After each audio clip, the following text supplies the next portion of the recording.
바르셀로나에서 네 번째 시즌을 보내고 있는 레반도프스키가 올 시즌을 끝으로 팀을 떠날 가능성이 높아지고 있습니다. 현지 보도들에 따르면 사실상 유럽 무대를 떠날 가능성이 높으며 지금까지 거론되고 있는 유력한 행선지는 미국 MLS입니다. 그래서 오늘은 레반도프스키가 보여준 바르셀로나에서의 영향력, 그리고 그가 떠난 자리를 대체할 선수들은 누가 있는지에 대한 이야기를 해보려고 합니다. 그럼 영상 바로 보시죠.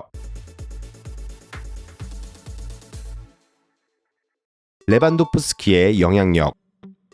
사실 레반도프스키가 바르셀로나에 합류한 2022년은 이미 그의 전성기가 지난 이유라고 봐야 합니다. 지금 손흥민 선수의 나이와 같으니까요. 의학의 발전으로 인해 선수 생활을 이어갈 수 있는 나이의 폭 자체가 넓어진 것은 사실입니다. 하지만 그것을 감안하더라도 레반도프스키는 젊은 선수들에 비해 전혀 꿀릴 것이 없는 활약을 보여줬죠. 물론 지금도 현역으로 뛰고 있는 메시와 호날두 혹은 모드리치 같은 선수들도 있습니다. 그런데 그들이 일반적인 케이스는 아니니까요. 바르셀로나의 한지 플릭 감독은 지난 10년간 세계 최고의 9번 공격수라는 극찬을 남기기도 했습니다. 그리고 이게 단순히 소속팀 감독의 립 서비스라고는 전혀 느껴지지 않습니다. 실제로 바르셀로나 내부 관계자들은 레반도프스키 합류를 기점으로 팀에 많은 것이 변화했다고 말하고 있기도 합니다. 레반도프스키는 바르셀로나 소속으로 통산 165경기에 출전했습니다. 그리고 109골 21도움을 기록했고요. 단순 수치만 보더라도 대단한 기록이긴 하죠. 하지만 이것만으로는 그의 영향력을 제대로 설명할 수 없습니다. 이번 시즌 바르셀로나의 선발 라인업 평균 연령은 25.3세입니다. 리그에서 가장 어려요. 물론 젊은 선수단은 팀의 전반적인 에너지 레벨을 끌어올릴 수 있다는 데에 장점이 있기는 해요. 하지만 우리는 지금까지 중심을 잡아줄 수 있는 베테랑 선수의 부재가 팀에 얼마나 나쁜 영향을 미칠 수 있는지를 수차례 목격해왔습니다. 프리미어리그에서는 첼시가 대표적인 예시가 될 수도 있고요. 하지만 바르셀로나에는 레반도프스키가 있었습니다. 그는 오랜 기간 정상급 선수로 활약하며 쌓아온 경험과 위닝 멘탈리티로 팀을 하나로 뭉치는 데 큰 도움이 되었죠. 실제로 그가 보여주는 훈련 태도에 감명을 받았다고 전하는 어린 선수들도 많고요. 어쩌면 팀 성적도 이를 뒷받침하는 증거가 될 수 있어요. 3시즌 연속 리그 우승을 놓쳤던 바르셀로나는 레반도프스키 합류 이후 3시즌 동안 2번의 리그 타이틀을 획득했죠. 그만큼 경기장 안팎으로 그의 영향력이 높았다는 거예요. 그렇기에 그를 곧바로 대체할 수 있는 선수를 찾기는 쉽지가 않습니다. 특히 최근 이적 시장의 흐름을 보면 공격수, 특히 9번 공격수는 매우 귀합니다. 사실 좀 이해가 안 갈 정도로 비싸긴 해요. 거기에 현재 바르셀로나의 좋지 못한 재정 상황을 고려하면 구단이 다음 여름 이적 시장에서 얼마까지 투자할 수 있을지도 미지수고요. 그런데 최근 디애슬레틱에서 활동하는 코너 오닐 기자가 이러한 점을 고려해서 4명의 잠재적 대체자를 파악했다는 기사가 나왔습니다. 훌리안 알바레즈.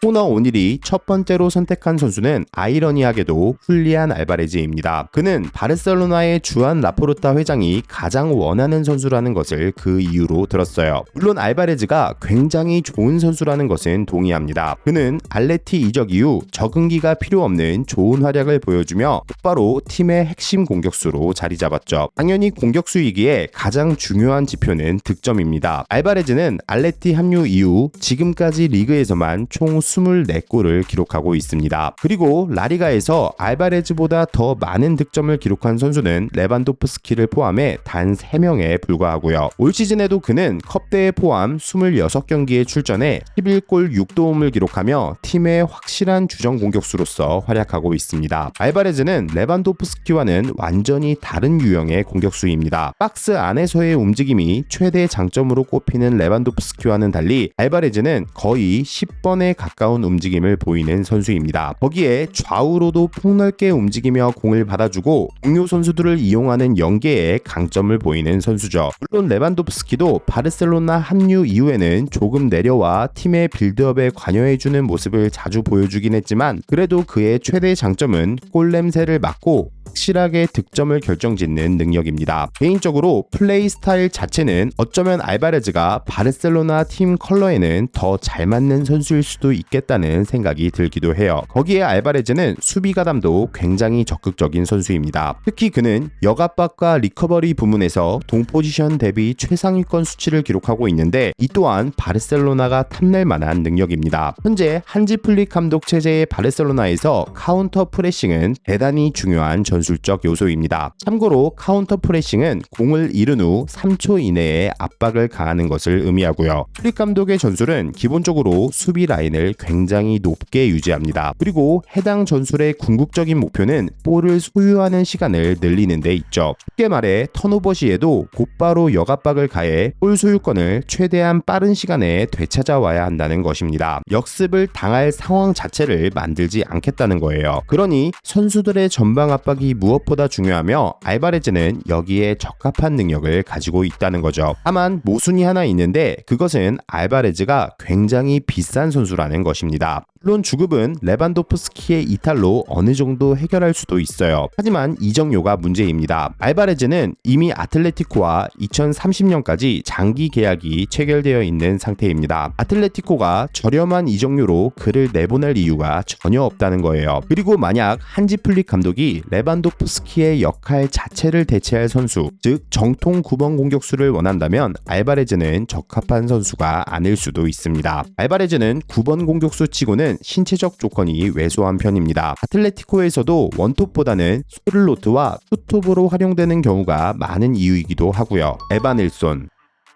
레반도프스키는 자신의 움직임이나 신체적 조건을 활용해 상대 중앙 수비수를 묶어두고 주변 선수들에게 공간을 만들어줌으로써 측면 공격수들의 플레이를 유도하는 데 능한 선수입니다. 그리고 이런 그와 유사한 플레이 스타일을 보이는 공격수들은 다음과 같습니다. 여기서 엘링 홀란드가 단연 최고의 능력치를 보이지만 그를 데려오는 것은 사실상 불가능에 가깝죠. 만약 재정적인 측면을 고려한다면 가장 적합한 선수는 에바닐손입니다. 심지어 그는 본머스와의 계약도 반년밖에 남지 않았기 때문에 1월부터는 개인 협상도 가능한 상태입니다. 잘하면 FA로 데려올 수도 있고요. 또한 에바닐손은 현재 본머스에서 85,000파운드라는 비교적 낮은 주급을 수령하고 있습니다. 물론 주급 인상 요구가 있기야 하겠지만은 바르셀로나 입장에선 비교적 합리적인 연봉으로 꽤 괜찮은 공격수를 보유할 수 있다는 거죠. 물론 에바닐손의 클래스 자체가 아직 바르셀로나급은 아니라고 볼 수도 있습니다. 특히 기대 득점값 대비 저조한 실제 득점은 에바닐손이 가진 가장 큰 단점으로 평가되고 있죠. 지난 시즌 에바닐손의 XG값 12.46에서 실제 득점은 10골, 그리고 올 시즌 지금까지 기록한 XG값 4.13에서 실제 득점이 2골인 것을 보면 그가 빅찬스 미스가 상당히 많은 편에 속하는 공격수임을 알 수 있습니다. 다만 리버풀 팬인 입장에서 에키티케에게도 우려됐던 점이었는데 현재 에키티케는 굉장히 좋은 득점 전환율을 보이고 있습니다. 물론 팀 상황상 공격 볼륨 자체가 다르기 때문에 직접적인 비교는 무리가 있겠지만 참고 정도는 될 수 있으니까요. 또한 이라올라 감독 전술에서 강력한 전방 압박은 필수적인 요소입니다. 에바넬손 또한 이를 잘 수행하고 있고요. 그의 수비 적극성이 바르셀로나에서도 큰 도움이 될 수 있다는 이야기입니다. 해리 케인 사실 해리 케인의 바르셀로나 이적설은 이번이 처음은 아닙니다. 지난 여름 이적 시장에서도 얘기가 나왔던 걸로 기억하는데 사실 저는 거의 찌라시에 가까운 기사라고 생각해요. 토트넘 시절에도 9.5번에 가까운 활동 반경을 보여줬던 해리 케인은 바이언 이적 이후에도 깊숙한 위치로 내려와 팀의 공격 전반에 관여하고 있습니다. 이런 역할에 있어 해리 케인이 더 특별한 선수인 이유는 단순히 숫자 싸움을 유리하게 만들기 위해 내려와주는 다른 9번 공격수들과는 차원이 다른 영향력을 행사하기 때문이에요. 단순히 중앙 위아래로 움직이는 것이 아닌 좌우로도 내려와 공을 받아주고 동료들에게 기회를 제공하는 그의 플레이 메이킹 능력은 그냥 10번 미드필더에 가까울 정도라고 볼 수 있죠. 더 놀라운 것은 이 정도로 플레이메이킹에 깊숙이 관여함에도 득점력 자체가 전혀 줄어들지 않는다는 거예요. 올 시즌 케인은 컵대회 포함 총 30경기에 출전해 33골 4도움이라는 어마어마한 득점력을 보여주고 있습니다. 참고로 올 시즌 케인을 제외하고 경기당 1골 이상을 기록 중인 선수는 음바페와 홀란드 단 2명밖에 없어요. 하지만 앞서 언급했듯 케인이 바르셀로나로 이적할 가능성은 매우 희박하다고 봐야 합니다. 물론 케인의 계약에는 6,500만 유로의 바이아웃 조항이 포함되어 있기는 합니다. 그 정도의 이적료를 지불하기만 한다면 개인 협상은 가능하다는 거예요. 하지만 케인이 굳이 바이언을 떠날 이유 자체가 없어 보이는 게 문제입니다. 선수 본인이 새로운 도전을 원한다면 이야기가 달라지긴 하겠지만요.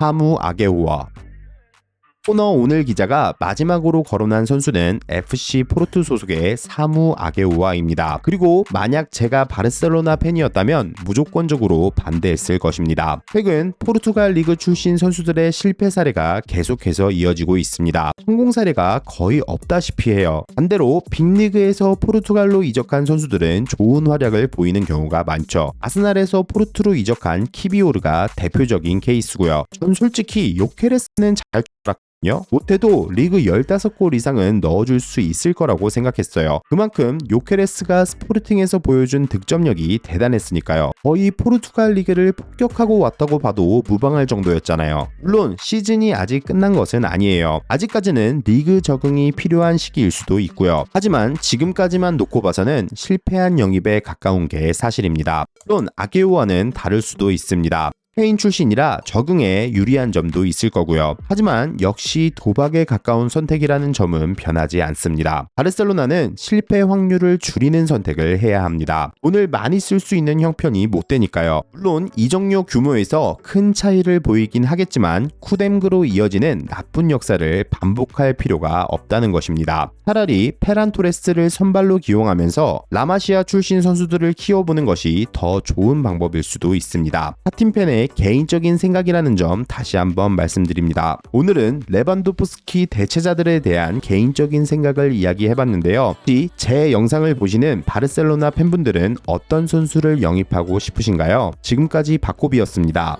시청해주셔서 감사드리고요. 좋은 하루 되세요.